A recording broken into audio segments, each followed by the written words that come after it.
అందరికీ సుప్రభాతం. ప్రత్యక్ష పరోక్ష ప్రమాణాలతో పాటు వేదాన్ని కూడా ప్రమాణంగా స్వీకరించేటువంటి ఏకైక మతం హిందూ మతం. వేదాల యొక్క సారం ఉపనిషత్తులు, ఉపనిషత్తుల యొక్క సారం భగవద్గీత, భగవద్గీత యొక్క సారం తత్వమసి అనేటువంటి ఒకే ఒక మహావాక్యం. అదేం చెప్తుందంటే, నీవు ఇదివరకే అది అయి ఉన్నావు, నీవు ఇదివరకే ముక్తుడవై ఉన్నావు, కానీ తెలుసుకోలేకపోతున్నావు అని చెప్తుంది. ఆ తెలుసుకునే మార్గాన్ని గుర్తు చెప్పేదే భగవద్గీత.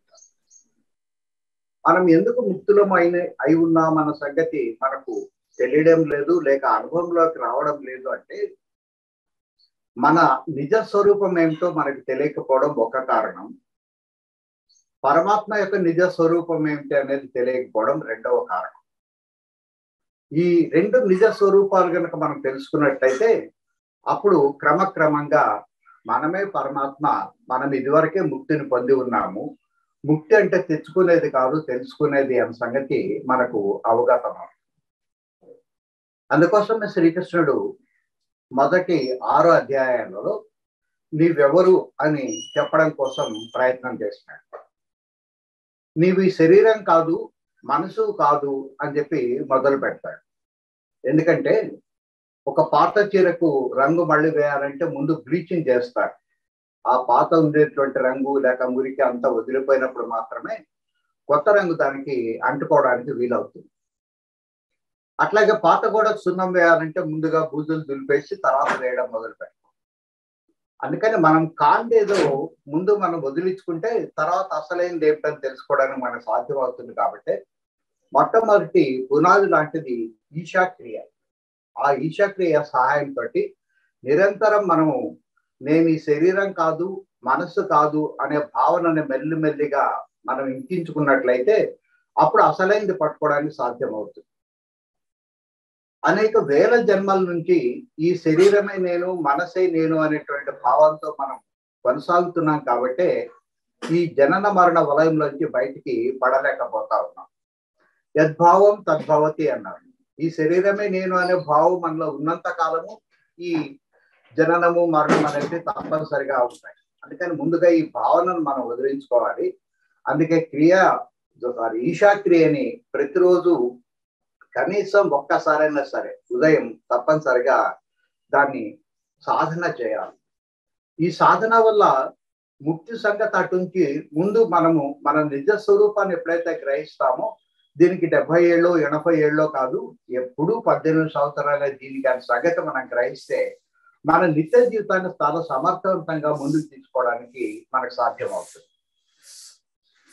ముందుగా ఈ శరీరం నేను కాదు, మనసు నేను కాదు అని చెప్పి పక్కకు పెట్టిన తర్వాత అసలైన మన రూపాన్ని గ్రహించేటువంటి శక్తి మనకు రావాలనుకున్నట్లయితే కర్మ భాగంలో ఎటువంటి సాధనలు చేయాలనేది శ్రీకృష్ణుడు చెప్తాడు.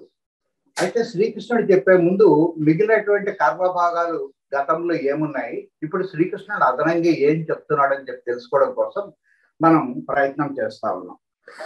ఇందులో మొదటిది నిష్కర్మ, అంటే ఏ పని పాటు లేకుండా ఊరికే కూర్చోవడం. దీనివల్ల ఆ వ్యక్తికి కానీ, సమాజానికి కానీ, దేశానికి కానీ ఏమి ఉపయోగం లేదని చెప్పి తెలుసుకున్నాం. రెండవది నిషిద్ధ కర్మ. శాస్త్రం ఏదైతే వద్దని చెప్పి నిషేధించిందో అటువంటి వాటిని చేయడం వల్ల మనం ఎప్పటికీ కూడా బయటపడడానికి అవకాశం లేకుండా పోతుంది. కాబట్టి ఒక పని చేసేటప్పుడు అది శాస్త్రం ఏం చెప్పిందని కొంచెం ఆలోచన చేయాలి. అయితే దీనికోసం ప్రత్యేకంగా అప్పటికప్పుడు శాస్త్రాన్ని తెలిసి చూసి అది అసలు ఎక్కడ చెప్పినారని చెప్పి వెతుక్కోవాల్సిన అవసరం ఏం లేదు. అనేక శాస్త్రాల యొక్క సమాహారమే మనకు ఉండేటువంటి బుద్ధి, అదే శ్రీకృష్ణుడు కూడా. అందుకని కాసేపు ప్రశాంతంగా కూర్చొని బుద్ధి ఏం చెప్తుంది అనేది కనుక మనం పరిశీలన చేసినట్లయితే మనకు వెంటనే సమాధానం దానంతట అదే లభిస్తుంది. సాధారణంగా మంచి పనులు చేసేటప్పుడు ఈ విచక్షణ అనేది పెద్దగా అవసరం ఉండదు. కానీ ఒక చెడు కార్యము అది చెడు కార్యమేమో అని మనకు అనుమానం కనుక వచ్చినట్లయితే అటువంటి పరిస్థితుల్లో బుద్ధిని ఉపయోగించాలి, కేవలం మనసును మాత్రమే ఉపయోగించకూడదు. మనసు అనేది ఒక రథానికి ఉండేటువంటి గుర్రాల వంటివి. వాటిని గనక అదుపులో చేయకపోయినట్లయితే అవి ఇష్టం వచ్చిన రీతిలో పరిగెత్తా ఉంటాయి, ఎప్పుడు బయటికి పోవడానికే ప్రయత్నం చేస్తూ ఉంటాయి. కానీ ఆ కళ్యాలను శ్రీకృష్ణుడు అనేటువంటి బుద్ధి గనక ఉపజెప్పినట్లయితే ఆ లోపల కూర్చున్న అర్జునుని లేక మనల్ని చాలా జాగ్రత్తగా చేర్చవలసిన చోటికి ఆయన చేరుస్తాడు. అందుకని వీలైనంత వరకు ఎప్పుడెప్పుడు అవసరం వచ్చిన ఆ బుద్ధిని ఉపయోగించడం అనేది మాత్రం మనం మర్చిపోకూడదు. మూడవది నైమిత్తిక కర్మ, ప్రతిరోజు చేయాల్సినటువంటి కార్యకలాపాలు అని చెప్పి అర్థం. అయితే ఈ నైమిత్తిక కర్మను చేసేటప్పుడు కూడా మన కోరికలు తీర్చుకునేటప్పుడు, ఎందుకంటే ముందుగా కోరికలు ఏర్పడతాయి, ఆ కోరికలు తీర్చుకోవడానికి అవసరమైన ద్రవ్యాన్ని సంపాదించేటప్పుడు ధర్మాన్ని ఆధారంగా చేసుకొని ఉండాలి. అంటే ధర్మ మార్గంలోనే ఆర్జించాలి, ధర్మ మార్గంలోనే ఖర్చు చేయాలి అనే అంశాన్ని జాగ్రత్తగా గుర్తుపెట్టుకుంటే ముక్తి పొందడం తేలిక అవుతుంది. అది కనుక ఆచరించకపోయినట్లయితే ముక్తి దొరకడం దుర్లభం అవుతుంది అనే సంగతి మనం గుర్తుపెట్టుకున్నాం. నాలుగవది నైమిత్తిక కర్మ, ఏదైనా ఒక ప్రత్యేకమైన అవసరాల కోసం ప్రత్యేకంగా చేసేటువంటి కర్మని నైమిత్తిక కర్మ అంటాం. మనం ప్రతిరోజు చేసేటువంటి స్నానం ఏమో నిమిత్త కర్మ, గ్రహణంలో చేసేటువంటి పట్టు విడుపు స్నానాలేమో నైమిత్తిక కర్మ అని చెప్పి మనం తెలుసుకుంటాం. ఇవంత ముఖ్యమైనవి కాదు, కానీ తర్వాత వచ్చేటువంటి ఐదవది సంచిత కర్మ అనేది. ఈ సంచిత కర్మ అంటే మనది మన పూర్వీకులది కలిపి పాప పుణ్యాల యొక్క మొత్తము సమాహారం. అది బస్తాలు బస్తాలుగా గుట్టలు గుట్టలుగా పడి ఉంది. ఇది శూన్యం అయితే తప్ప, దీంట్లో ఉండే ప్లస్లు మైనస్లు రెండూ కూడా శూన్యం అయితే తప్ప మనం ఆ పరమాత్మని, నేనే పరమాత్మని అనే సంగతి మనకు తెలుసుకోవడానికి సాధ్యం కాకుండా పోతుంది. ఇందుకోసమే ఆ బ్రహ్మ ఏం చేస్తాడంటే మొత్తం ఇవన్నీ ఒక్కసారి తీసేసుకోవడం సాధ్యం కాదు, లేక శూన్యం చేయడం సాధ్యం కాదు. కాబట్టి వీటిలో కొంత శాతాన్ని మనకు ఇచ్చి మళ్ళీ మానవుడి నుంచి ఈ సంచిని క్లియర్ చేయండి, మళ్ళీ సంచి నింపుతా ఉంటారని చెప్పి మనకు ఒక జీవితాన్ని ఇస్తాడు. దీన్ని ప్రారంభ కర్మ అంటాం. అయితే మన అదృష్టం కొద్దీ ఈ ప్రారంభ కర్మని శూన్యం చేసుకోవడానికి మనం తిరిగి జన్మించకపోయినా, లేక ఇప్పుడు గతంతో సంబంధం లేకపోయినా కూడా ఆ పైన ఉండేటువంటి సంచిత కర్మను కూడా శూన్యం చేసుకోవడానికి ఒక మంచి అవకాశం మనకి ఈ కలికాలంలో లభించింది. అది కూడా శ్రీకృష్ణుడు ఇచ్చిందే. అది చాలా గుప్తంగా ఒక చోట మంత్ర రూపంలో లేక శ్లోక రూపంలో ఆయన ఇచ్చినాడు. అయితే అది ప్రపంచానికి తెలియకపోయినట్లయితే దీన్ని సద్వినియోగం చేసుకోలేరని చెప్పి ఆయనే స్వయంగా మహావతారు బాబాజీగా జన్మించి ఇప్పుడు కూడా జీవించి ఉన్నాడు. 400 సంవత్సరాలు అయింది. తద్వారా లోకానికి దాన్ని వ్యాప్తి చేస్తున్నాడు. మొదట్లో అది కేవలం సన్యాసం స్వీకరించిన వాళ్ళకి మాత్రమే ఇచ్చేవాళ్ళు. కానీ ఆయన మొదటి శిష్యుడు లాహరి మహాశయ గృహస్థులకు కూడా ఈ అవకాశం కల్పించాలని చెప్పి కోరుకొని అది గృహస్థులకు అందేటట్లుగా చేస్తున్నాడు. ఆయన శిష్యుడు యుక్తేశ్వరగిరి, ఆయన శిష్యుడు పరమహంస యోగానంద. యుక్తేశ్వరగిరి కేవలం భారతదేశానికి పరిమితం అయితే పరమహంస యోగానంద ఇతర దేశాలకు పోయి చాలా తేలికగా ఏ విధంగా ఈ ముక్తిని పొందడానికి సాధ్యమవుతుంది, సరైన కర్మ ఏ విధంగా చేయాలి, ఏ రకంగా చేసినట్లయితే ఈ సంచిత కర్మను కూడా శూన్యం చేసుకోవచ్చు అని చెప్పి అమెరికాలో దాదాపు 13 సంస్థలు స్థాపించి యోగా సత్సంగ్ సొసైటీ అంటారు. ఆ సొసైటీ ద్వారా అనేక ఇతర దేశస్తులను కూడా ఆకర్షించి అనేక మందిని ఈ హిందూ ధర్మంలోకి మెల్లిమెల్లిగా ఇప్పుడు కూడా లాగుతున్నారు. అయితే పరమహంస యోగానంద గారు ఇప్పుడు జీవించలేరు. ఆయన చనిపోయినప్పుడు దాదాపు 13 రోజుల పాటు ఆయన పార్థివ శరీరము ఇండియన్ ఎంబసీలో, అమెరికన్ ఎంబసీలో, ఇండియన్ ఎంబసీలో ఉండింది. కానీ 15 రోజులైనా కూడా ఏమాత్రం చెక్కు చెదరకుండా ఆయన చిరునవ్వు ఏమాత్రం కూడా పోకుండా ఉండింది. చాలా గొప్ప విశేషం అని చెప్పి అమెరికాలో ఉన్నటువంటి ఇండియన్ రాయబారి వ్యాఖ్యానించాడు. ఇప్పుడు ఆ సంస్థ నడుస్తూ ఉంది, యోగా సత్సంగ్ సొసైటీ అనేది. ఒక యోగి ఆత్మకథ అనే పుస్తకాన్ని కొని కానీ, లేక మనకు ఆల్రెడీ భగవద్గీత గ్రూప్ లో దాన్ని లింక్ పెట్టినారు, ఆ PDF లో చదివి కానీ, లేక ఈ మధ్య వీడియోలు పార్ట్లుగా వీడియోలు వస్తున్నాయి యూట్యూబ్ లో, వాటిని చూసి కానీ ముందు దాంట్లో సభ్యతాన్ని తీసుకొని మనము ఒక 10-11 నెలల పాటు వాళ్ళు చెప్పినట్టుగా ఆ క్వశ్చన్స్ కి ఆన్సర్స్ అని నెలకు 3 లెసన్స్ పంపిస్తారు. వాటితో పాటు కొన్ని క్వశ్చన్స్ ఉంటాయి. వాటి క్రమంగా ఆన్సర్ చేస్తున్నట్లయితే ఒక 10-11 నెలల తర్వాత మనకు సమీపం అనే ఒక కేంద్రంలో క్రియాయోగ దీక్షను వాడిస్తారు. అది ఇచ్చేంత వరకు నేను మీకు ఎక్స్ప్లెయిన్ చేయడానికి దానికి నాకు అధికారం లేదు. అది మీరు తీసుకున్న తర్వాత ఈ సందేహాలు ఏమన్నా ఉండినట్లయితే తర్వాత మెల్లిగా తీరుస్తారు. కాబట్టి ఈ సదవకాశాలు దయచేసి పోగొట్టుకోవద్దండి. ఈ యోగి ఆత్మకథ అనేది అనేక యూనివర్సిటీల్లోనూ ఇప్పటికే అది ఒక నాన్ డీటెయిల్ కింద పెట్టి వాళ్ళకి నేర్పిస్తున్నారు. మన యూనివర్సిటీలో కూడా ఉన్నాయి. కానీ మన దురదృష్టం ఏమిటంటే ఆర్టికల్ 270A ప్రకారం పాత ప్రభుత్వాలు చేసిన ఈ ఆర్టికల్ వల్ల మనము విద్యా సంస్థల్లోనే భగవద్గీతను బోధించడానికి వీలు లేకుండా పోయింది. అతి త్వరలోనే మోదీ గారు ఆ ఆర్టికల్ ని కనుక రిమూవ్ చేసినట్లయితే మనమందరం కూడా క్రమక్రమంగా 370A అంట మా ఆవిడ చెప్తారు, కరెక్షన్. వీలైనంత తొందరగా సులభమైన పద్ధతిలో శాస్త్రీయమైన పద్ధతిలో ఈ భగవద్గీతను నేర్చుకొని సమాజం అంతా కూడా బాగుపట్టేట్టు చేయడానికి మనకు అవకాశం ఏర్పడుతుంది. ఎందుకు ఈ మాటను సమాజం అంతా అనే ఉదాహరణకు ఈ ప్రారంభ కర్మ అనేది మన చేతిలో లేదు, అది బ్రహ్మదేవుడి చేతిలో ఉంటుంది. దీని ప్రకారమే మనం ఎక్కడ జన్మించాలి, ఎవరికి జన్మించాలి, ఎప్పుడు జన్మించాలి, ఏ పాఠశాలలో చదువుకోవాలి, ఏ కళాశాలలో చదువుకోవాలి, ఏ వృత్తి, ఏ వ్యాపారం లేక ఏ ఉద్యోగం చేయాలని చెప్పి నిర్ణయింపబడి ఉంటుంది. కానీ ఇది మనం అర్థం చేసుకోకుండా పిల్లల్ని బలవంతంగా వాళ్ళకి ఇష్టం లేని లేక చేత కానీ లేక వాళ్ళ నుదుటి రాత ప్రకారం ఏం కావాలో అది కాకుండా మనము పక్కదారి మళ్లించినట్లయితే దానివల్ల అనేక మంది ఆత్మహత్యలకు పాల్పడుతున్నారు. దానివల్ల అందరూ బాధపడాల్సిన పరిస్థితి ఏర్పడుతుంది. కాబట్టి సమాజం గుర్తుపెట్టుకోవాల్సిన ఒక ముఖ్యమైన అంశం ప్రారంభ కర్మ మన చేతిలో లేదు అనేటువంటి అంశం.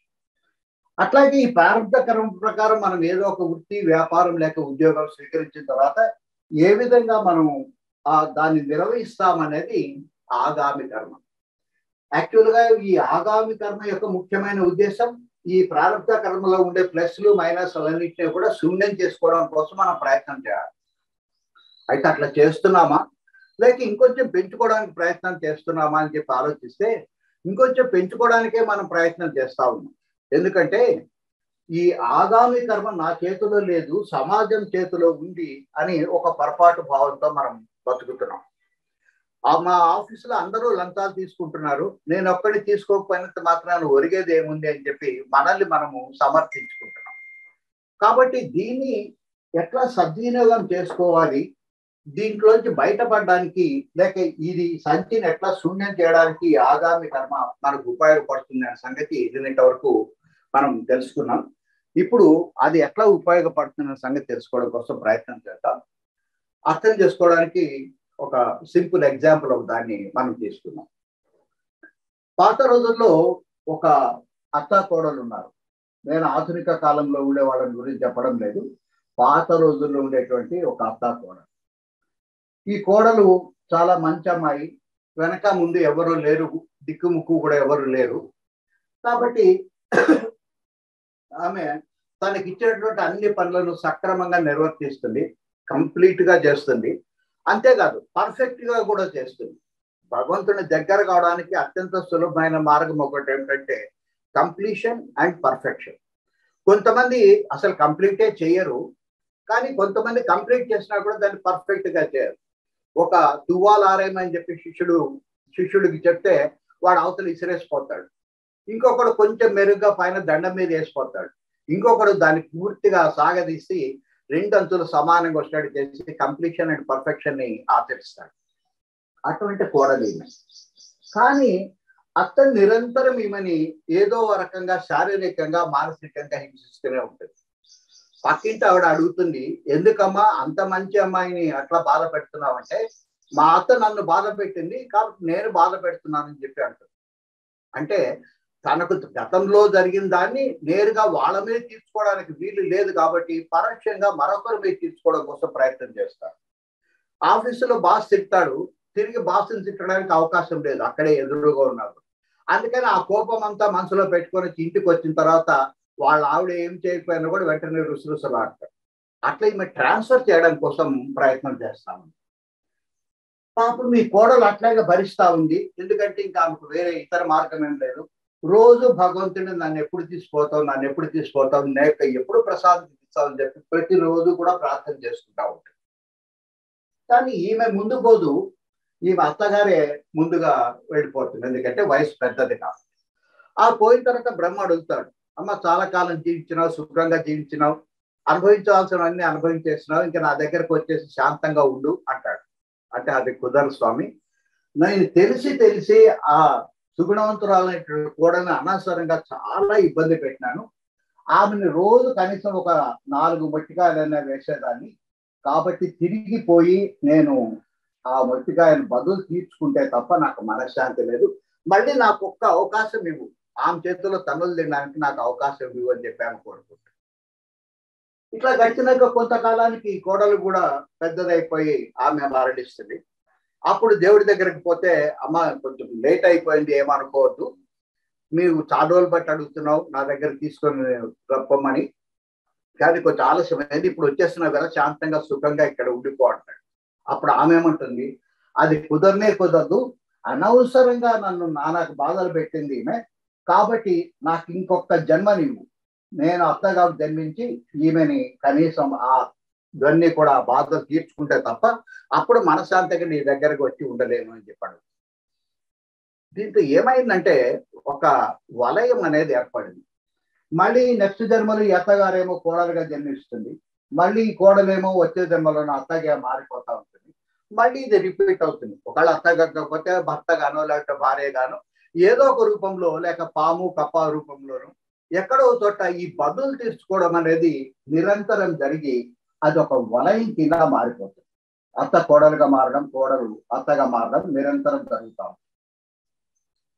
ఇది ఒక వలయం మాదిరి ఏర్పడడం మాత్రమే కాకుండా విష వలయం కూడా అయిపోతుంది.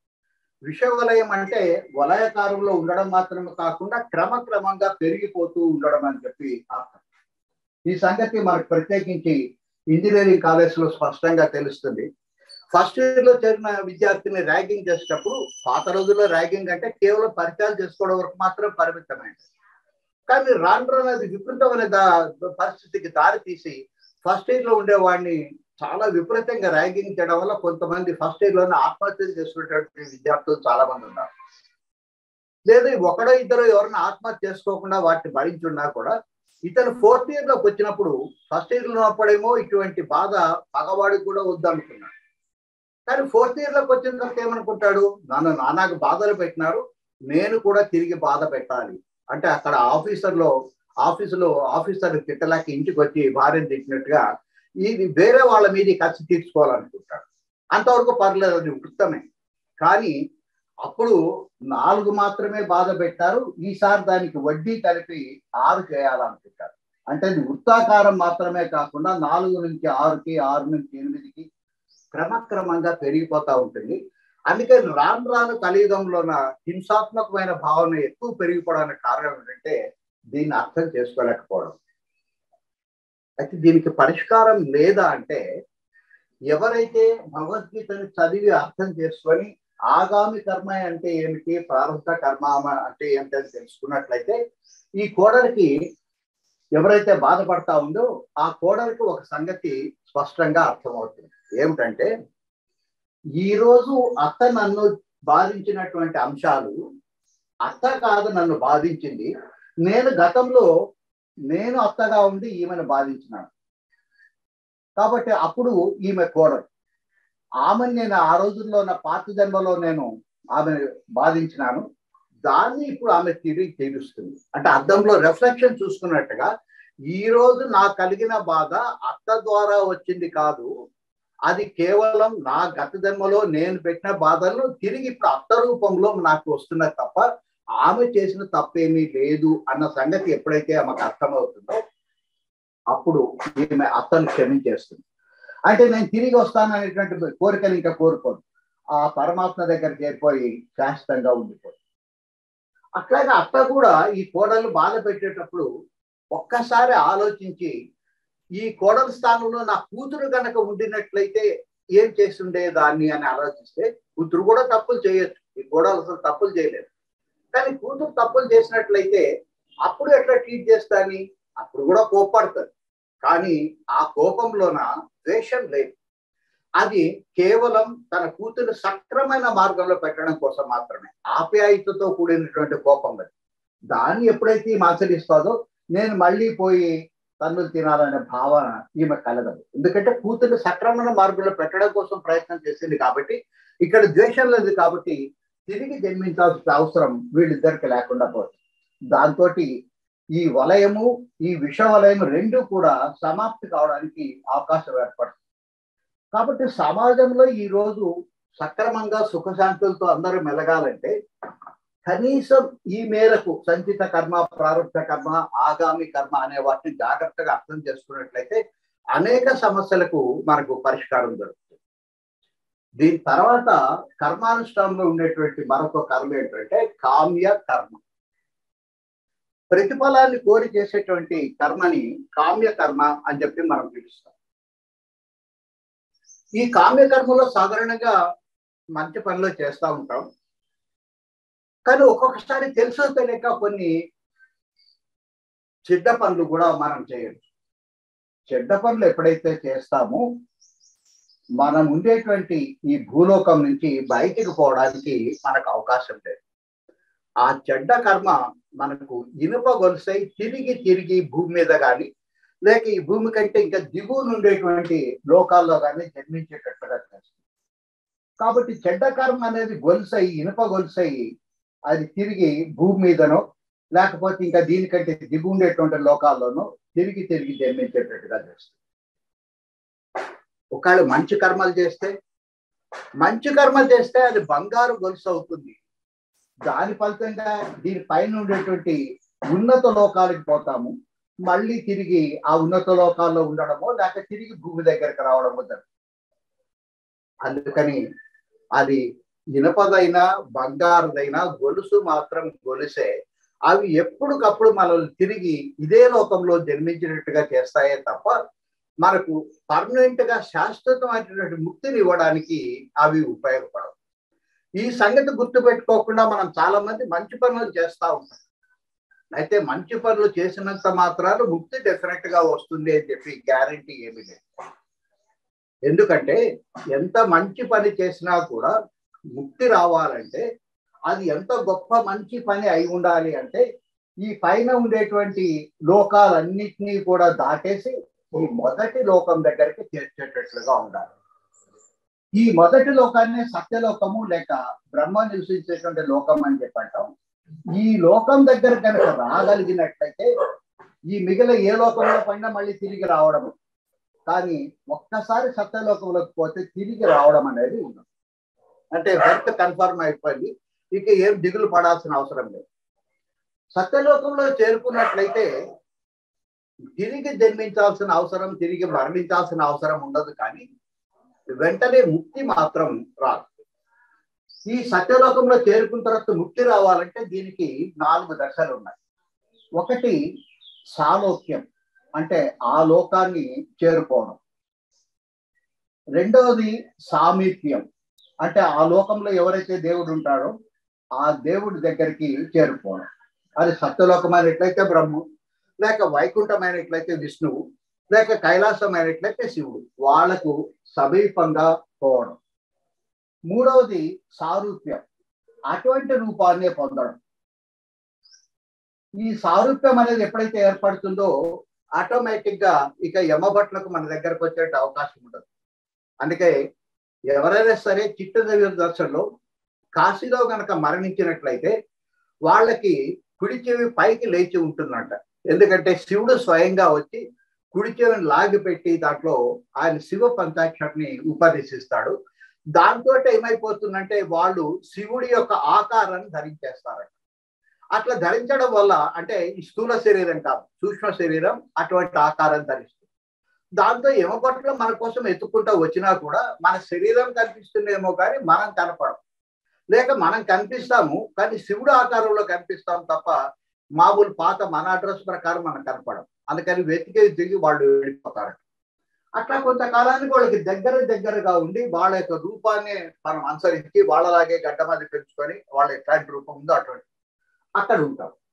కొంతకాలానికి మహాప్రళయంలోని ఈ లోకాలన్నీ కూడా లయం అయిపోతాయి. అంటే సత్యలోకము, వైకుంఠము, కైలాసం అన్నీ కూడా ఆ పరమాత్మలో తిరిగి లీనం అవుతాయి. ఎక్కడి నుంచి అయితే వచ్చినాయో, ఏ సముద్రంలోంచి అయితే ఈ తరంగాలన్నీ వచ్చినాయో తిరిగి ఆ తరంగాలన్నీ కూడా సముద్రంలోకి చేరిపోతాయి. అప్పుడు మనం ముక్తిని పొందాం. అటువంటి దాన్ని సాయుధ్యం అని చెప్పి పిలుస్తాం. అట్లా పొందే ముక్తిని సాయుధ్యం అని చెప్పండి.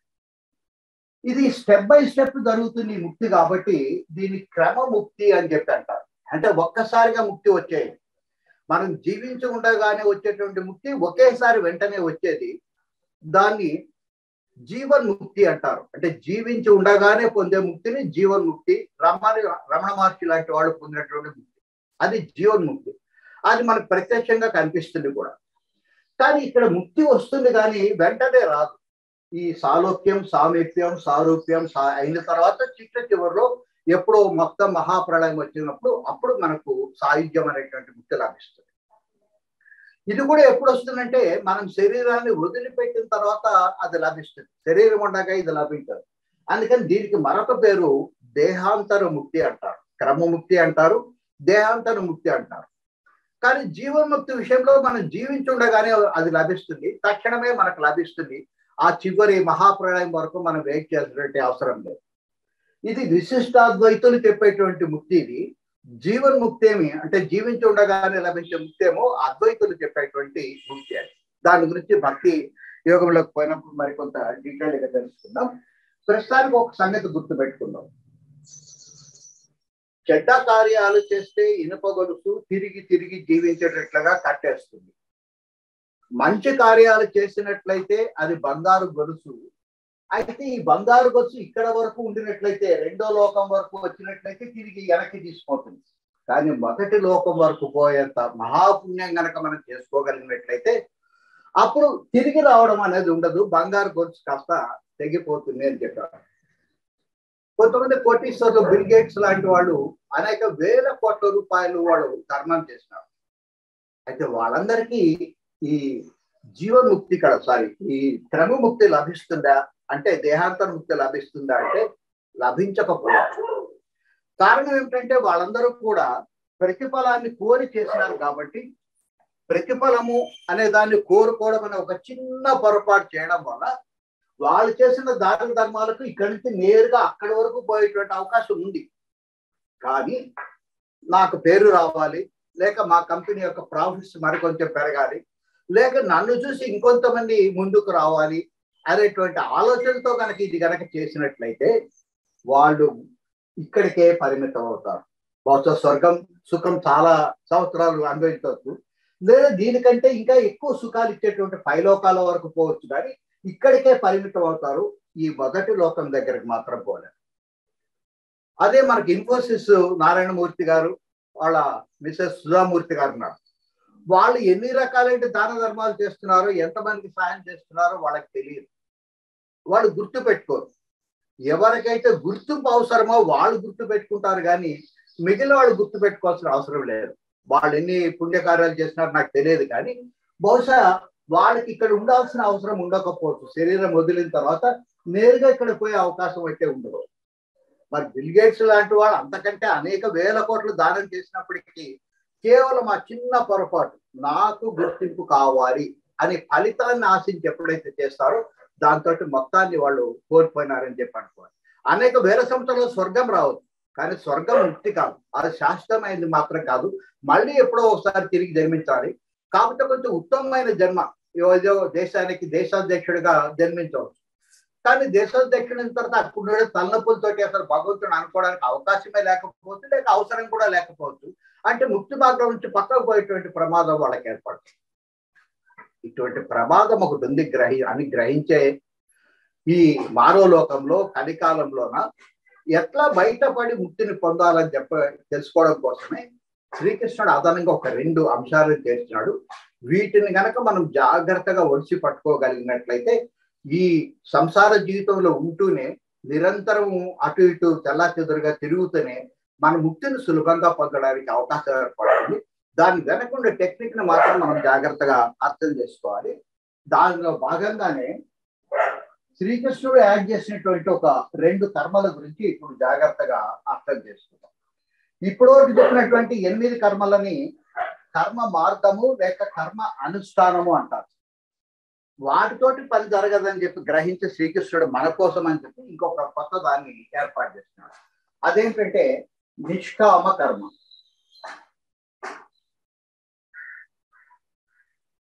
ఇప్పటి వరకు మనము కామ్య కర్మ అనే దాన్ని అర్థం చేస్తున్నాం. కామ్య కర్మ అంటే కర్మ మీద మనకు అధికారం ఉంది,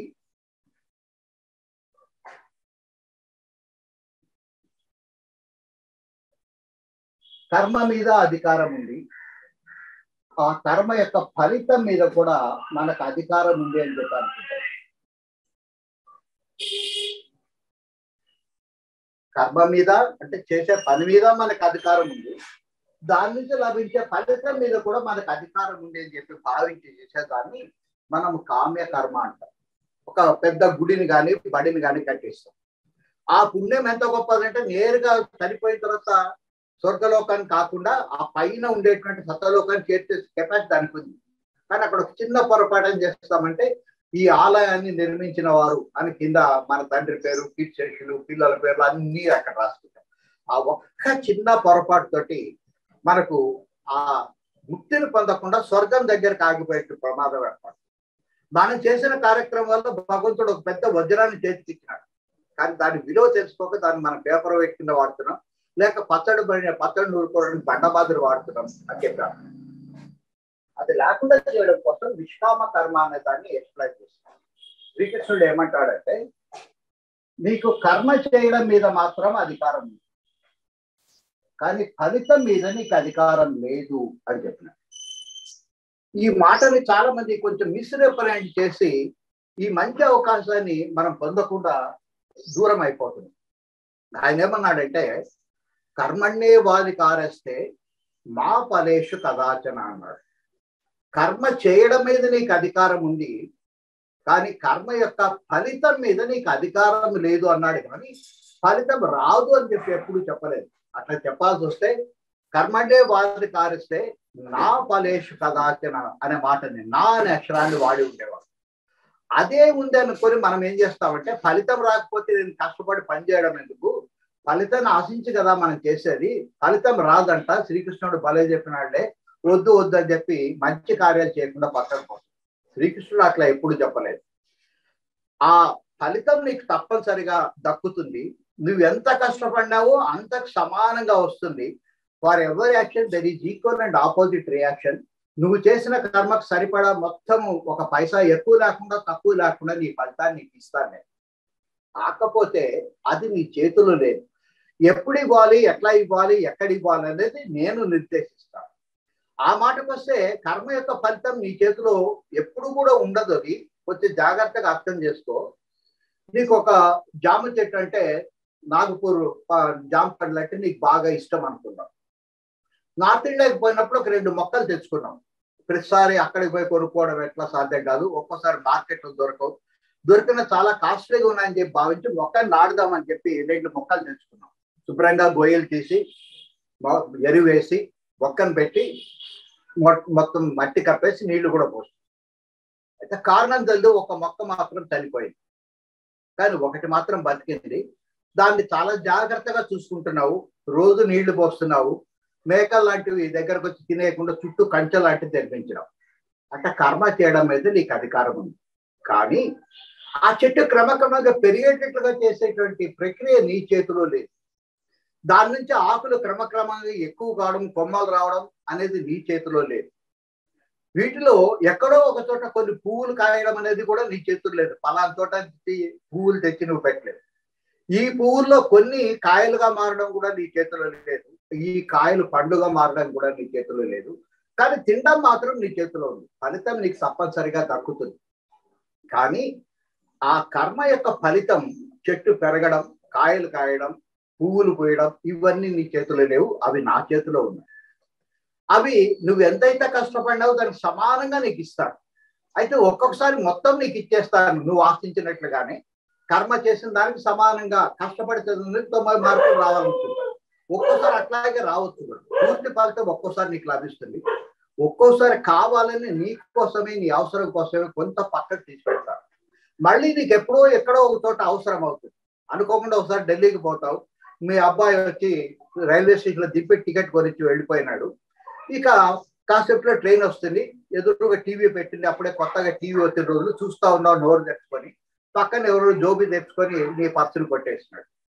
దగ్గర డబ్బులు లేవు, ఏటీఎం కార్డ్స్ అప్పుడు ఇంకా లేవు అనుకోండి, ఇక టికెట్ లేదు, ఎట్లా పోవాలో దిక్కు తెలియదు, ఇంటికి పోదామంటే అడ్రస్ తెలియదు, అదే మీ అబ్బాయి కారులో తీసుకొచ్చి దిప్పడం అది చేస్తున్నాడు కాబట్టి అడ్రస్ తెలియదు, ఆఫీస్ అడ్రస్ తెలియదు, అసలు భాష తెలియదు, ఎవరితో ఎవరిని అడగాలో తెలియదు. అటువంటి పరిస్థితుల్లో ఎవరో ఒక ఆయన మీ ప్రాంతానికి చెందిన ఆయన వచ్చి ఏం సార్ ఇక్కడ ఉన్నారు అంటాడు.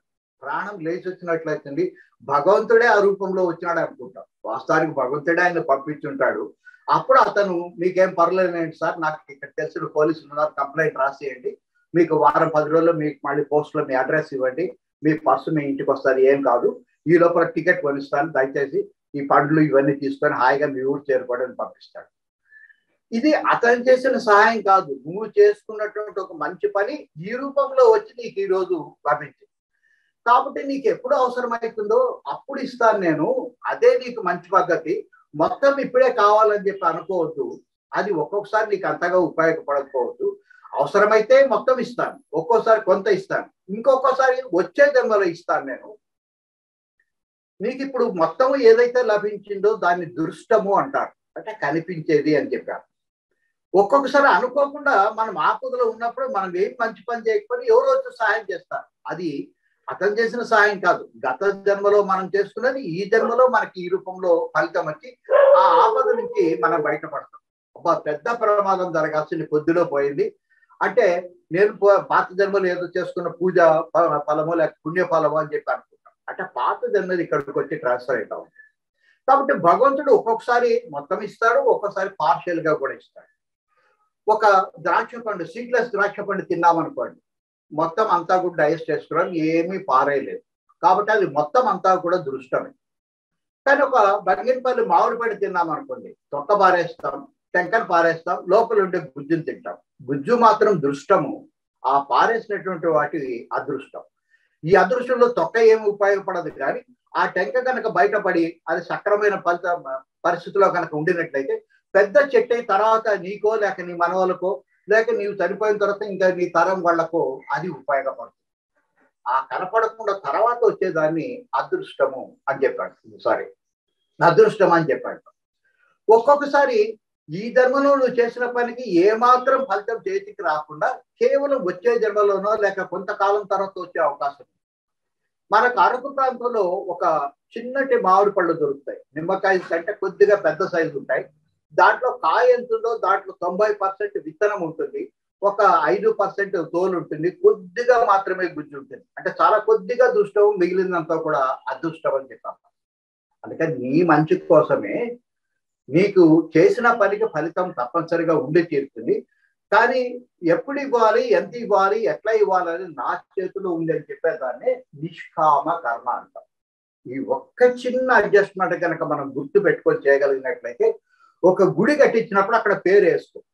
ఎందుకంటే ఆ చిన్న పొరపాటు చేయడం వల్ల మనకు మోక్షార్హత ఉండినప్పటికీ కూడా దాన్ని పోగొట్టుకొని కేవలము స్వర్గార్హతను మాత్రమే మనం సంపాదించుకుంటాం. ఆ ఒక్క చిన్న దాన్ని పక్కన పెట్టి నా చేతిలో లేదు ఇది, అది ఆయన చేతిలో ఉండబట్టి చేయగలుగుతున్నాను, అసలు నేను ఎప్పుడు సంపాదించినాను, వచ్చేటప్పుడు ఒట్టి చేతులతో వచ్చినాను, ఆ పరమాత్మ నాకు ఇవ్వబట్టి ఇవన్నీ సంపాదించినాను, ఆ పరమాత్మ కోసం తిరిగి ఖర్చు పెడుతున్నాను, అసలు ఈ అవకాశం నాకు ఇవ్వడమే చాలా గొప్ప సంగతి. ఒక్కొక్కసారి కొంతమంది ఇవ్వరు కూడా.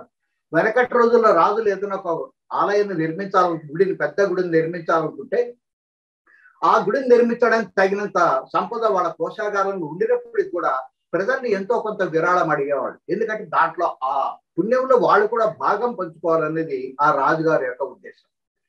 కాబట్టి నిష్కామ కర్మ అనే దాన్ని ఎప్పుడైతే మనం ఆచరించడం మొదలు పెడతామో అది కేవలం స్వర్గానికి పరిమితం కాకుండా ఆ పై లోకాలకి, వీలైతే ఇంకా పైన ఉండేటువంటి సత్యలోకాన్ని తీసుకొని పోవడం కోసం మనకు ఉపయోగిస్తుంది. ఈ నిష్కామ కర్మలో కూడా ఈ చేసేటువంటి పని మన కోసం కాకుండా ఇతరుల కోసం కనుక చేస్తున్నట్లయితే మనం ఆశించిన దానికంటే ఎక్కువ ఫలితం వస్తుంది. నిష్కామ కర్మలో మనం ఎంత చేస్తున్నామో, మన కోసం ఎంతైతే చేస్తున్నామో అంతే ఫలితం లభిస్తుంది. For ever action there is equal and opposite, equal గా మాత్రమే వస్తుంది. కానీ ఈ పనిని ఇతరుల కోసం గనక మనం చేస్తున్నట్లయితే అది ఈక్వల్ కాకుండా మల్టిపుల్ గా అనేక రెట్లు ఎక్కువగా మనకు ఫలితానికి ఆ సత్యలోకానికి చేరడానికి అవకాశం ఇస్తుంది. నాకు సినిమా పేరు గుర్తులేదు కానీ దాంట్లో మహేష్ బాబుని అందరూ దేవుడు దేవుడు అని చెప్పి అంటుంటారు. అందరూ సాష్టాంగ నమస్కారాలు చేస్తూ ఉంటారు. మమ్మల్ని రక్షించాలని వచ్చేటువంటి ఆ పరమాత్మ స్వయంగా అని చెప్పి అందరూ అనుకుంటూ ఉంటారు. ఆయన యాక్చువల్గా కారు డ్రైవర్. ఆ మాట చెప్పినా కూడా శ్రీకృష్ణుడు కూడా కారు డ్రైవరే కాబట్టి నువ్వు దేవుడివే అంటారు తప్ప ఆయన దేవుడు కాదంటే ఒప్పుకోడు. అప్పుడు శ్రీకృష్ణుడికి అనుమానం, మహేష్ బాబుకి అనుమానం వచ్చి అసలు దేవునో కాదు చెక్ చేసుకున్నావు అని చెప్పి ఒక చిన్న పరీక్ష తనంతట తను సెల్ఫ్ ఎగ్జామినేషన్ ఒకటి పెట్టుకుంటాడు. బయట నిలబడి తన ఫ్రెండ్ తోటి బయట నిలబడి దారిలోంచి ఒక వ్యక్తి మోటార్ సైకిల్ మీద వస్తుంటే చేయి అడ్డంగా పెడతాడు. అతను సహజంగా ఏదో లిఫ్ట్ కావాలనో లేక ఏదన్నా అడ్రస్ తెలుసుకోవడం కోసం ఆపుతాడు. ఆపితే ఒక 10 రూపాయలు ఇయ్యి అంటాడు.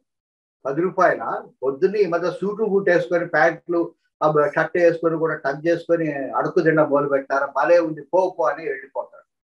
ఎందుకంటే ఇతని కోసం ఇతను అడిగినాడు.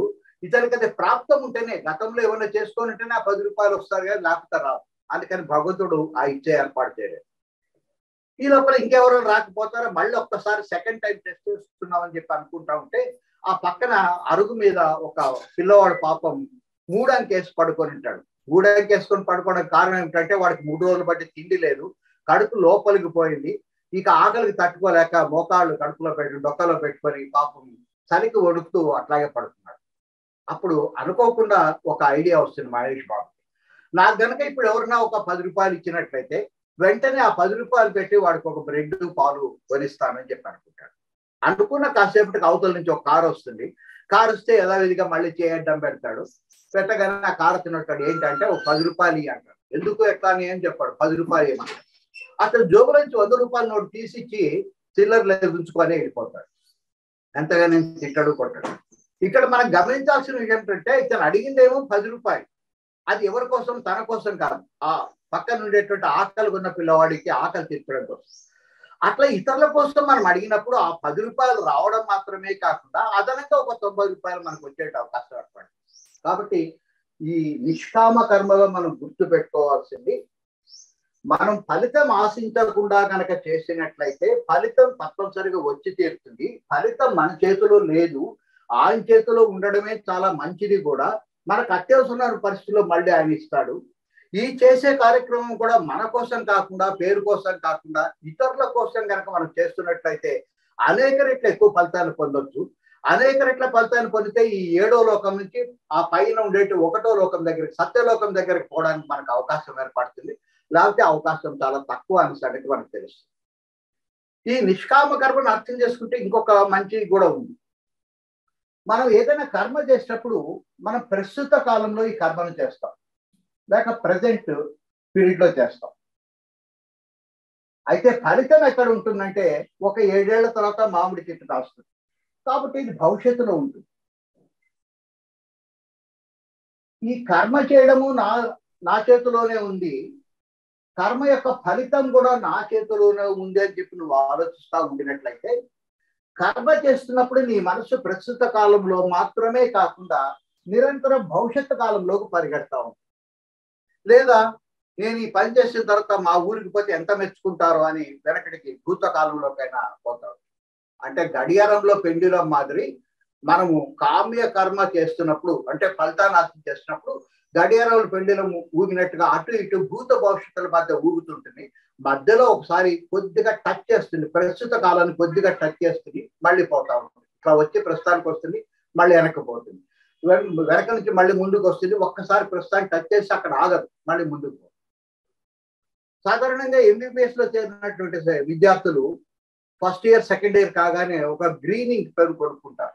ఎందుకు గ్రీనింగ్ అంటే గెస్టెడ్ ఆఫీసర్ సంతకాలు పెట్టేటప్పుడు గ్రీనింగ్ పెన్ తోనే పెడతారు. ఆయన గెస్టెడ్ ఆఫీసర్ అని చెప్పి గుర్తు కోసం గ్రీనింగ్ ని వాడతారు. వీడు ఇంకా సెకండ్ ఇయర్ లో ఉన్నాడు, 5th ఇయర్ పాస్ కావాలి, హౌస్ సర్జన్ పూర్తి చేసుకోవాలి, గవర్నమెంట్ ఉద్యోగం రావాలి, అప్పుడు మాత్రమే ఈ గ్రీన్ పెన్ యొక్క అవసరం ఉంది. కానీ ఇప్పుడు ఎందుకు గ్రీన్ పెన్ పెట్టుకున్నాడంటే అతని మనసు ప్రస్తుతం చదువుతున్న చదువు మీద లేదు, ఎప్పుడో రాబోయేటువంటి దాని మీద, భవిష్యత్ కాలానికి వెళ్ళిపోయింది.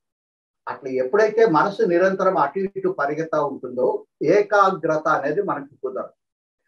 ఎప్పుడైతే ఈ భవిష్యత్తు మన చేతిలో లేదు, మనం చేసిన పనికి తప్పకుండా ఫలితం వస్తుంది, సమాన ఫలితం వస్తుంది, అవసరమైనప్పుడు వస్తుందని చెప్పి నిర్ధారణ చేసుకుంటాము. నీ మనసు కాన్స్టెంట్ గా ప్రస్తుతంలోనే ఉంటుంది, అంటే ఏకాగ్రత కుదురుతుంది. అసలు ఈ ఏకాగ్రత కుదరడమే పరమాత్మకి దగ్గరటువంటి అత్యంత సులభమైనటువంటి మార్గం.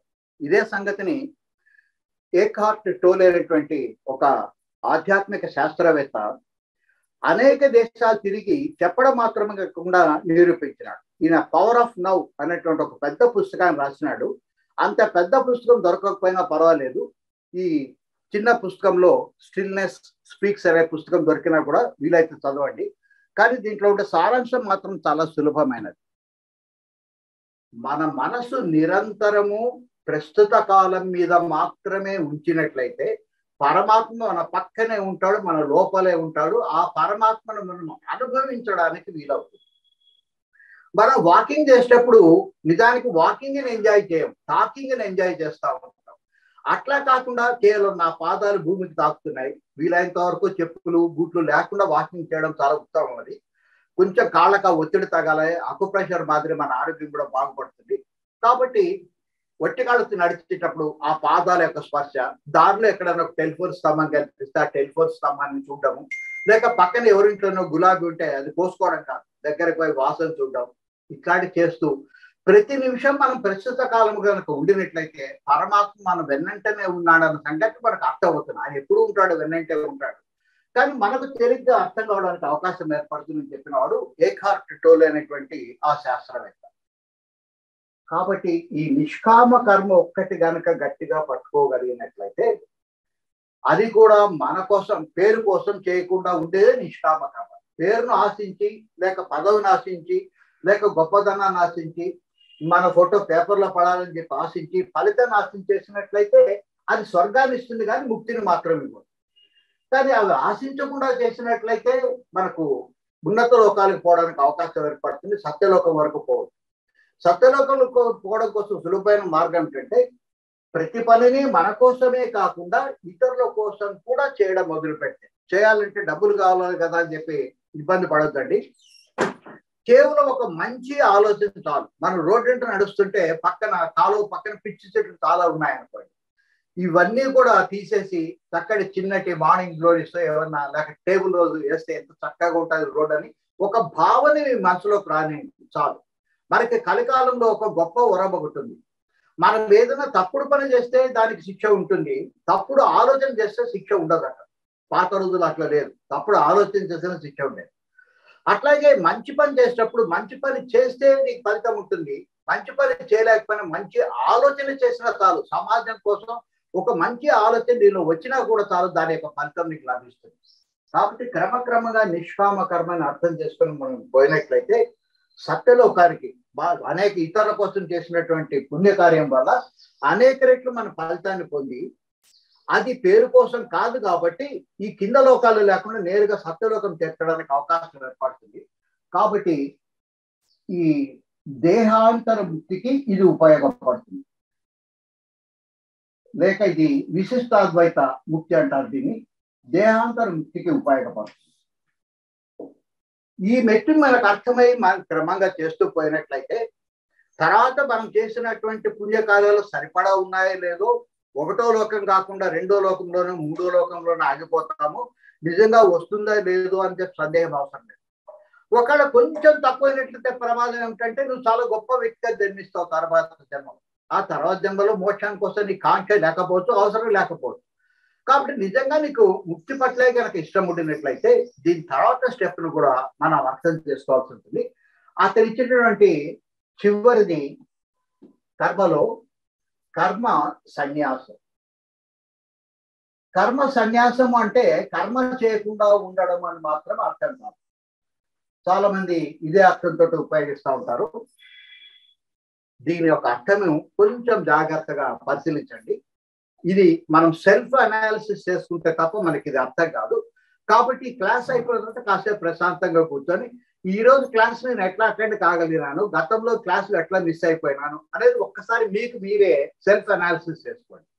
అక్కడ శ్రీకృష్ణుడు ఏం చెప్తాడంటే, కామ్య కర్మలో మనం ఏమనుకుంటున్నామంటే కర్మ చేయడం మీద నాకు అధికారం ఉంది, దాని ఫలితం మీద కూడా నాకే అధికారం ఉంది అనుకున్నాను. బట్ శ్రీకృష్ణుడు ఇప్పుడు ఏం చేస్తున్నాడంటే, కర్మ చేయడం మీద నీకు అధికారం ఉంది, మొక్క నాటడం మీద నీకు అధికారం ఉంది, కానీ ఫలితం మీద నీకు అధికారం లేదు. మొక్క పెరిగేటట్లు చేసేది నేనే, ఫలితం వచ్చేటట్టు చేసేది నేనే. మొత్తం ఫలితం ఇప్పుడే ఇవ్వచ్చు, లేక తర్వాత ఇవ్వచ్చు, నీకు అవసరమైనప్పుడు వచ్చే జన్మలో కూడా ఇవ్వచ్చు, దాని మీద నీకు అధికారం లేదు అని తెలియజేస్తాడు. ఇప్పుడు కర్మ సన్యాసంలో ఏమంటాడంటే, ఫలితం మీద నీకు అధికారం లేదు, అంతేకాదు కర్మ మీద కూడా నీకు అధికారం లేదు, ఉంది అనుకుంటున్నావు కానీ లేదు అని చెప్పాడు. అంటే పని చేయడం మీద కూడా నీకు అధికారం లేదు. అయితే మరి నాకు దేని మీద అధికారం ఉంది? ఇది చెయ్యాలని సంకల్పించుకోవడం వరకు మాత్రం నీ చేతిలో ఉంది. ఆ సంకల్పం నెరవేరుతుందా లేదనేది మళ్ళీ నా చేతిలోనే ఉంది. మ్యాన్ ప్రపోజెస్, గాడ్ డిస్పోజెస్ అనేటువంటి సూత్రం నీకు గుర్తులేదా? నువ్వు అనుకోవడం వరకు నీ చేతిలో ఉంది, అది మంచిది కానీ చెడ్డది కానీ. అది జరుగుతుందా లేదనేది నా చేతిలో ఉంది పూర్తిగా. కాసేపు జాగ్రత్తగా ఆలోచించుకో. ఇవాళ క్లాస్ చెప్పాలని చెప్పి నువ్వు అనుకున్నావు, అందుకోసం ఏం చేసినావు? ఈరోజు ఏమేమి చెప్దామని చెప్పి నువ్వు పునశ్చరణ చేసుకున్నావు. క్లాస్కి సిద్ధమైనావు, సడన్ గా కరెంటు పోయింది, వైఫై లేదు, ఇక క్లాస్ లేదు. కాబట్టి నువ్వు అనుకున్న సంకల్పం అక్కడ ఉంది, కానీ క్లాస్ జరగవచ్చు లేక జరగకపోవచ్చు. లేదా కరెంటు కూడా ఉంది, నీ గొంతు బొంగురు పోయింది అనుకోకుండా, లేక తీవ్రమైన జలుబు లేకపోతే దగ్గు వచ్చి మాట్లాడడానికి వీలు లేకపోయింది, మాట్లాడినా కూడా చాలా చిన్నట్టు గొంతు, అవతల వాళ్ళకి వినపడడం లేదు, ఏమనుకోవద్దండి ఈ పూట క్లాస్ లేదన్నాడు. లేదు, నువ్వు సిద్ధమై వచ్చినావు, అనుకోకుండా ఆ రోజు ఏదో వైకుంఠ ఏకాదశి ఉంది, నీకు తెలియదు, నీకు దాని గురించి పట్టింపు లేదు, క్లాస్కి ఎవరు రాలే, ఎందుకంటే అదర్వైజ్ వాళ్ళకి ఇంకొక ఎంగేజ్మెంట్. లేదా ఎలక్షన్స్ వచ్చినా రోజు ఎలక్షన్స్ డే, అది వీలైనంత తొందరగా ఎండాకాలం తొందరగా పోవాలని చెప్పి అందరు గవర్నర్ బయలుదేరి బయటకు వెళ్తున్నారు, నీ క్లాస్ జరగడానికి అవకాశం లేదు. కాబట్టి ఒక అంశము జరగడానికంటే జరగకుండా ఉండడానికి అవకాశాలు చాలా చాలా ఎక్కువ ఉన్నాయి. అయినా సరే ఆ అంశం జరిగిందంటే నా ఇష్ట ప్రకారమే జరిగింది. నీకు నువ్వు గుర్తు పెట్టుకున్నదంతా మళ్ళీ గుర్తు వచ్చేటట్టుగా చేసింది నేనే, నీకు మొట్టమొదటి జ్ఞానాన్ని ఇచ్చింది కూడా నేనే, నీకు గొంతునిచ్చింది నేనే, వినిపించేటట్టు చేసింది నేనే, కరెంటును ఉంచింది నేనే, వైఫైను ఉంచింది కూడా నేనే, నీ గొంతు బొంగురుపోకుండా చేసింది నేనే, ఎలక్షన్ ఆ రోజు జరగకుండా చూసి అందరూ ప్రశాంతంగా హాయిగా వచ్చి క్లాస్కి వచ్చేట్టుగా చేసింది కూడా నేనే. నువ్వు చేసిందంటూ ఏమీ లేదు. నేనేదో చేసినాను, నేను క్లాస్ చెప్పినానని చెప్పి ఎప్పుడు అనుకోవద్దు, అహంకారం నీకు అవసరం లేదు, అది నీ చేతిలో లేదు అని చెప్పి తేల్చి చెప్పేసినాడు. అందుకని కర్మ యొక్క ఫలితం మీద నీకు అధికారం లేదు, ఆయనకే ఉంది. కర్మ చేయడం మీద కూడా నీకు అధికారం లేదు, అది ఆయన చేతిలోనే ఉంది. కేవలం సంకల్పం మాత్రమే మన దగ్గర ఉంది తప్ప ఇక ఇతరత్రమైనది ఏది కూడా నీ దగ్గర లేదు అండి.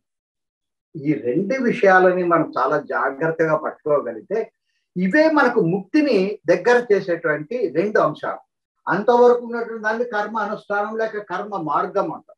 ఇప్పుడు ఇది కర్మ యోగం కింద మార్చినాడు. ఈ రెండు అంశాల నుంచి శ్రీకృష్ణుడు కర్మ యోగం కింద మార్చినాడు. యోగం అంటే ఆత్మ పరమాత్మల యొక్క సంయోగానికి అవకాశాన్ని తెరని తీసినాడు అతను. కాబట్టి ఇదేం పెద్ద కష్టమైనటువంటి అంశం ఏమి కాదు. ఎక్కడైనా సరే అవాయిడ్ చేయడానికి మనకు అవకాశం ఉంది. మనం ఎక్కడైనా సరే ఒక గుడికి ఒక పెద్ద కటాన్ని కట్టించినాం, దానిపైన ఫలానా ఆయన దాత అంటాం. ఆ భగవంతుడికే నువ్వు దానం ఇచ్చేంత గొప్పవాడని చెప్పారు.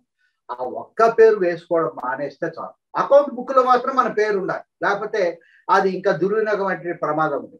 అకౌంట్ బుక్ లో పేరు నుంచి బయట కనపడకుండా ఫోటోలు పెట్టుకోకుండా వాళ్ళు చాలా పేపర్ చేస్తారు.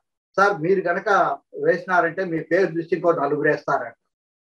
నిజానికి అది వేస్తారో లేదో కానీ నీకు మాత్రం నా పేరు చూసి ఇంకొంతమంది వేస్తున్నారు కదా, నాకు పేరు కావాలి అని చెప్పారు.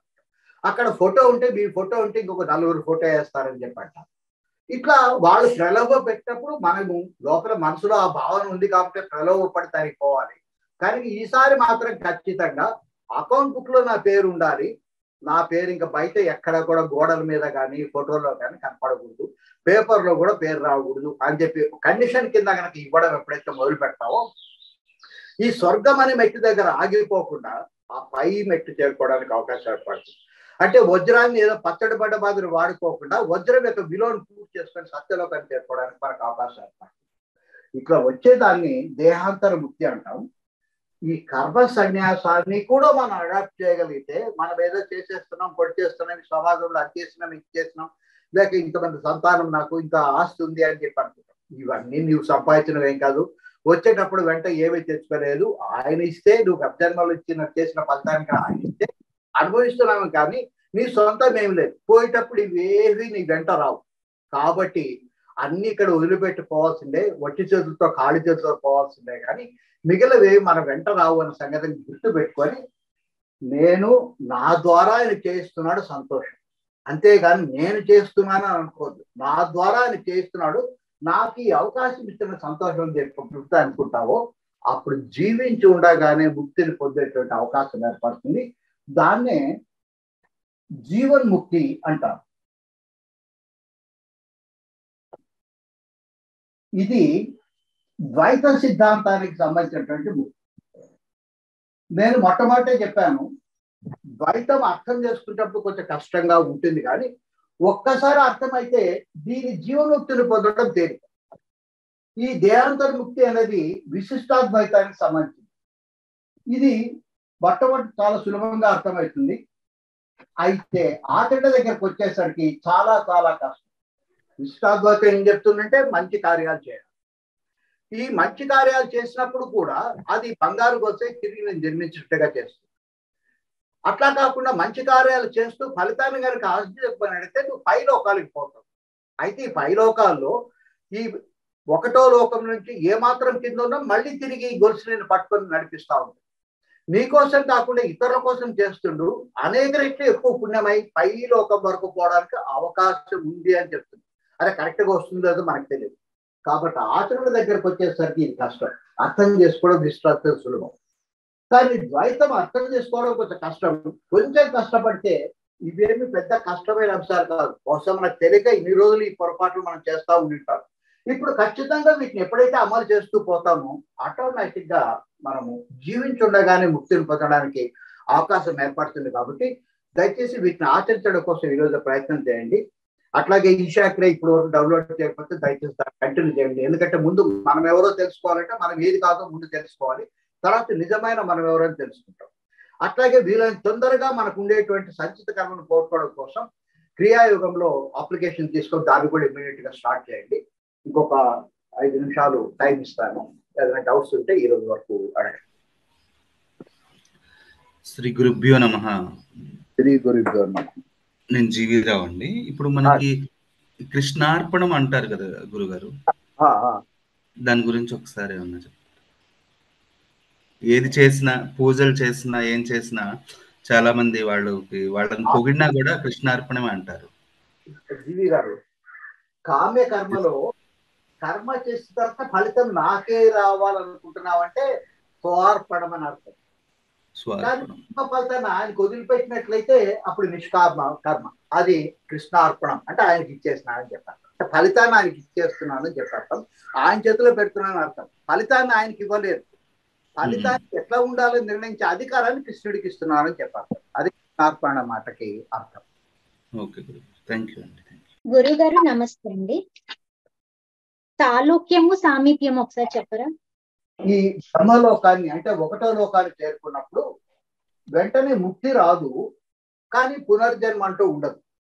అయితే ఆ ముక్తి ఎట్లా వస్తుందంటే 4 స్టేజెస్ లో వస్తుంది. ఒకటి సాలోక్యము అంటే ఆ లోకాన్ని చేరుకోవడం, బ్రహ్మలోకాన్ని చేరుకోవడం. అయితే కొంతమంది విష్ణువుని కొలుస్తారు, వైకుంఠాన్ని చేరుకోవడం, లేక కొంతమంది శివుని కొలుస్తారు, కైలాసాన్ని చేరుకోవడం. ఆ లోకాన్ని చేరుకోవడాన్ని సాలోక్యం అంటారు. ఒకసారి ఆ లోకాన్ని చేరుకుంటే తిరిగి కిందకి రావడం ఉండదు, అక్కడికి బంగారు గోసు తెగిపోతుంది చెప్పారు. ఇట్లా అయిన తర్వాత అక్కడ మన లాంటి వాళ్ళు ఇదివరకే చాలా గొప్ప పుణ్యాలు చేస్తున్న వాళ్ళు, మహర్షులు, ఋషులు అక్కడంతా చాలా మంది తిరుగుతూ ఉంటారు. గత అనేక వేల జన్మల్లోన ఆ స్థితి వరకు వచ్చి అక్కడ ఉండేవాళ్ళు చాలా మంది ఉంటారు. వాళ్ళందరితో కలిసిమెలిసి ఉండడం, తర్వాత మెల్లిమెల్లిగా ఆ లోకాన్ని యొక్క అధిదేవత ఎవరో అది సత్యలోకమైనట్లయితే బ్రహ్మదేవుడు, లేక వైకుంఠం ఆయనకి దగ్గరగా పోవడం. కాబట్టి దాన్ని సామీప్యం అంటారు, దగ్గరికి చేరుకోవడం. ఆయన అలవాట్లనే మన అలవాట్లు చేసుకోవడం, క్రమక్రమంగా ఆయన లాంటి రూపాన్ని మనం ధరించడం. దీని నెక్స్ట్ స్టెప్ సారూప్యం, ఆయన లాంటి రూపాన్ని పొందడం. అయితే ఇవేవి ఇంపార్టెంట్ కాదు.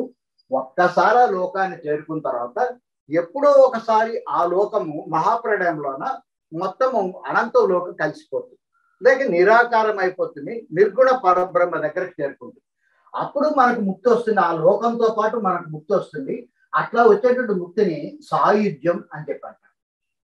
కాబట్టి ఈ స్టెప్స్ మనం అక్కడ చేరుకున్నప్పుడు ఇవి అవసరమవుతాయి, మిగిలినప్పుడు అక్కర్లేదు. ఒకసారి చేరుకుంటే కూడా అవసరం లేదు, మెల్లిమెల్లిగా స్టెప్ బై స్టెప్ అక్కడికి మనం చేరుకుంటాం. ఇవి క్రమంగా స్టెప్ బై స్టెప్ చేస్తాం కాబట్టి దీనికి క్రమముక్తి అని పేరు. దేహాన్ని వదిలిపెట్టిన తర్వాత సత్యలోకానికి పోతే ఇది వస్తుంది కాబట్టి దేహాంతర ముక్తి అని చెప్పి దీని పేరు. ఇది విశిష్టాద్వైత ప్రకారం వచ్చేటువంటి ముక్తి.